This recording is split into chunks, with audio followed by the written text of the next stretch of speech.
Well, today we are talking about 100 girlfriends who really, really, really love you.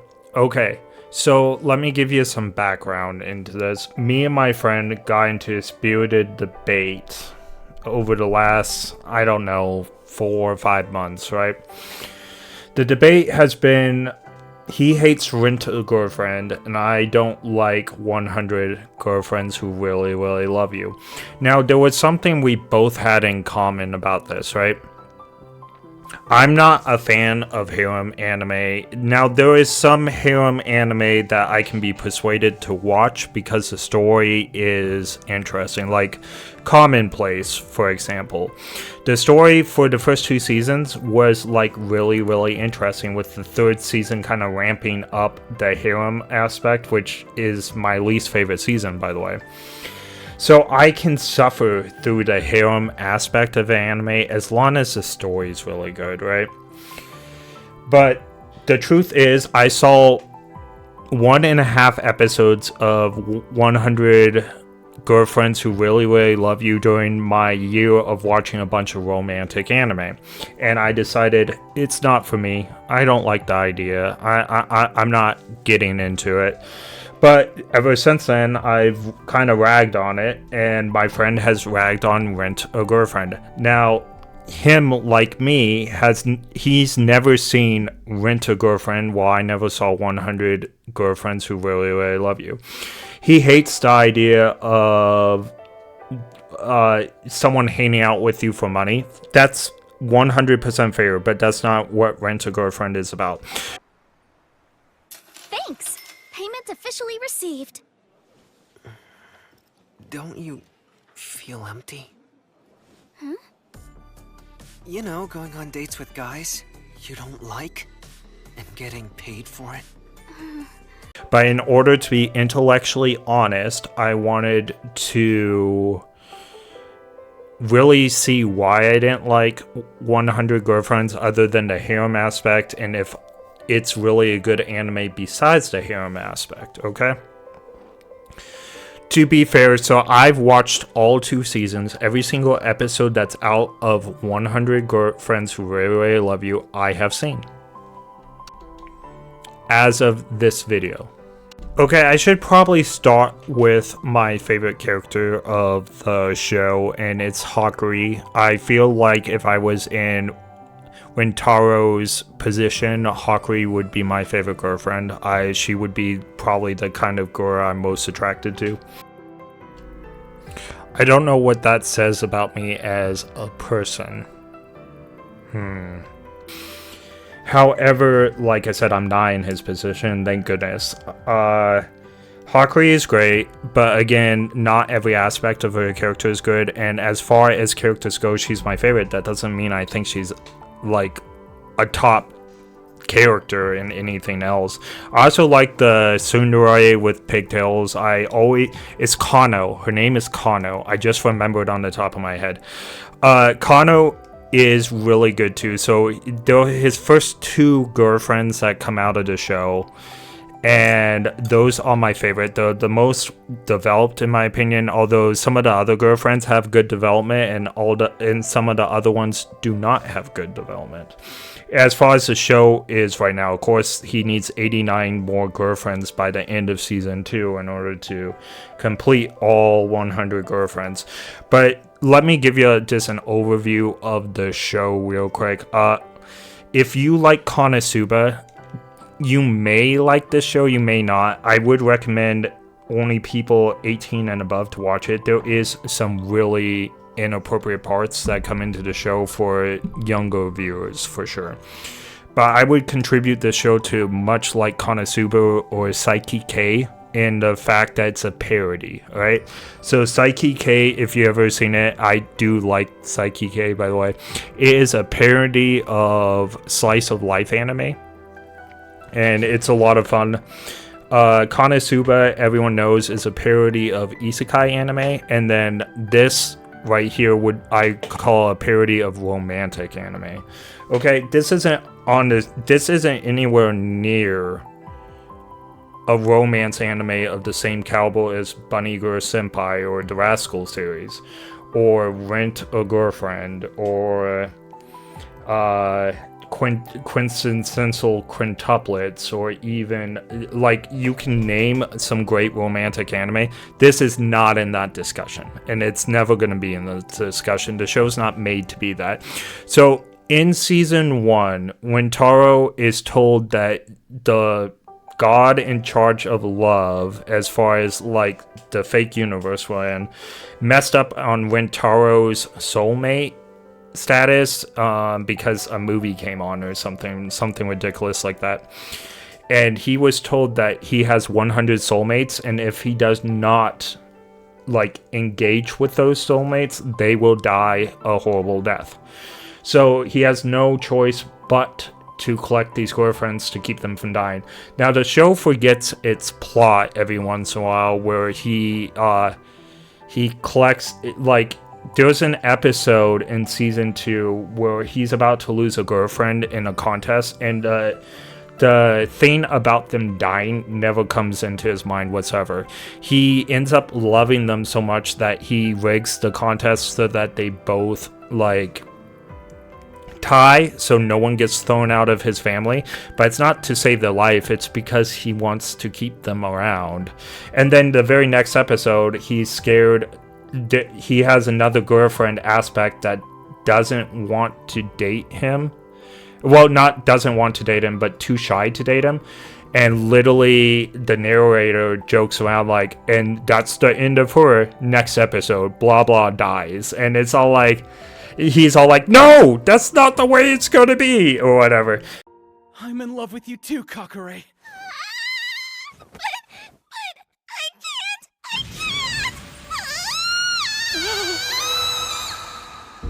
After that day,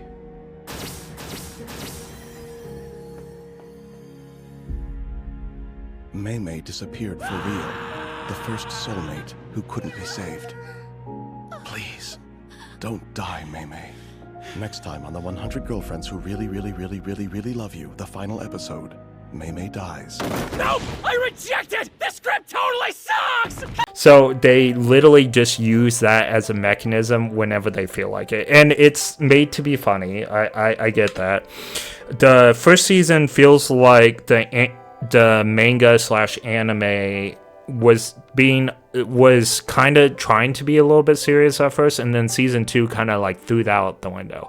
Season 2, they make all kind of the fourth wall jokes and all kinds of like, oh, well, that's inconsistency between the manga and the anime. Like, they literally call themselves out in their own manga, and then they multiple times they call out the writer, and then they call out Crunchyroll by name. Yeah, like one time towards the end of season 2, they all like, doesn't ads normally come right before the juicy part or whatever? And then AI, which is one of the better girlfriends out there, AI goes, but Crunchyroll subscribers won't need to watch ads. And I thought that was funny. I laughed. But they are, it's definitely a parody. There is some parts of the show that I liked better than I thought I would. And then there's a lot of aspects that I thought it was worse than I thought it could be. Okay? So, and I'm not going to get into very specifics, but as far as an anime like this is at my line. And some of the stuff that happens was across my line, while other parts was like teetering on the edge of my line. I think this is worse overall than Konosuba. I think Konosuba is better quality than this. Do I think this is the worst anime in history that you could watch? I do not, but I don't think very highly of it either. There is definitely a lot of stuff that happens in this anime that I wish I didn't see. There's also some stuff that I thought was generally like sweet and nice, but if you were to ask me, is this a must-see anime? I'm going to tell you no. Is it an anime you should avoid with every fiber of your being? Probably not. There's worse anime out there. Like, I think Chainsaw Man is worse, but not by a huge margin. I don't think the morals in this story is good at all. I think the characters can be funny at times. I don't think the general relationship. So I went into this show and I took the harem aspect out of it and I just watched it based on its merits without having the harem stuff cloud my view. All right, I watched every single episode. I did it to the best of my ability, and even if you don't throw the harem stuff into it, and Hakury, my favorite character in the show, has her mom join the group, and that's all kinds of weird. And they even make a joke about how, like, incest. But it's that they're against incest. But the joke is his mom is still a girlfriend of the guy she's dating. Food opens Kurumi's eyes because it makes her happy. Her strategy was clearly flawed, but maybe her logic was right. So what is it that makes you happiest, Mado? Well, Mistress Haru's happiness is my happiness too. And what makes you happy, Mother? I'm at my happiest cozied up next to Rentaro and the rest of you cuties. All right, Karane. I need you to get nice and cozy with my mother. Huh? Why don't you feel her up? Because, Karane, that is what we in the business call incest. How far are we going here? Come here, give Mommy some love. I'm not kissing you. That's Grody to the max. So I still think it's weird, and if you don't want to get into this anime, I don't blame you. It is supposed to be a comedy, but some of this stuff just didn't hit. There's a baseball person that acts a whole lot like Darkness, but Darkness does it better.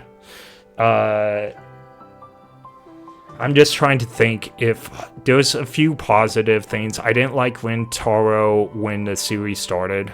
I thought he was pretty cringe. As the series went on, he wasn't the worst thing I thought he was, but he's still pretty bad throughout the whole series, and he's a character that doesn't really change. Like, you can say you dislike some characters and some other stuff, but at least most of the time the character changes and gets better over time. Not always, but sometimes.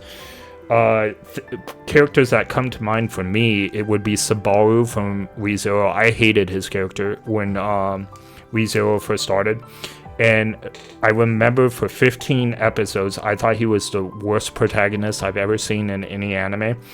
And then the next 10 episodes, up to episode 25, made me fall in love with the character, and I have not stopped falling in love with the character Sabaru from ReZero. I think he is one of the best protagonists of all time.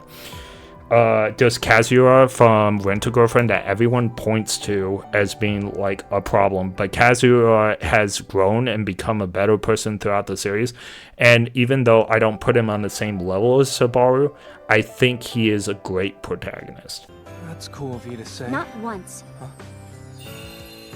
Not once have I ever regretted meeting you. Believe it or not. I have wanted to punch you in the face plenty of times.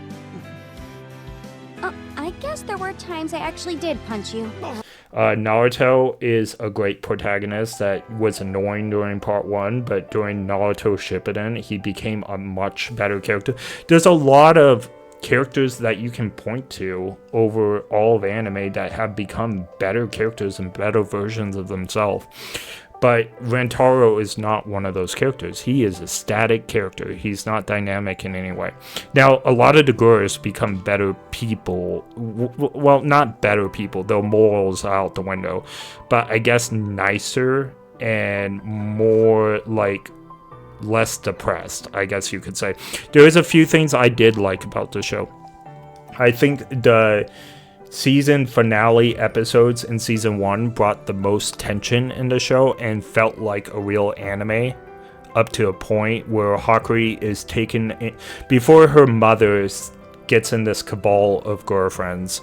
Hakury hears about her mother, Hakury's mother, hears about Rentaro and how her daughter is dating a guy with multiple girlfriends. And she takes Hakury away and locks her in a room and basically threatens to move her away so that she can't be with Rentaro. And it was generally a very touching situation.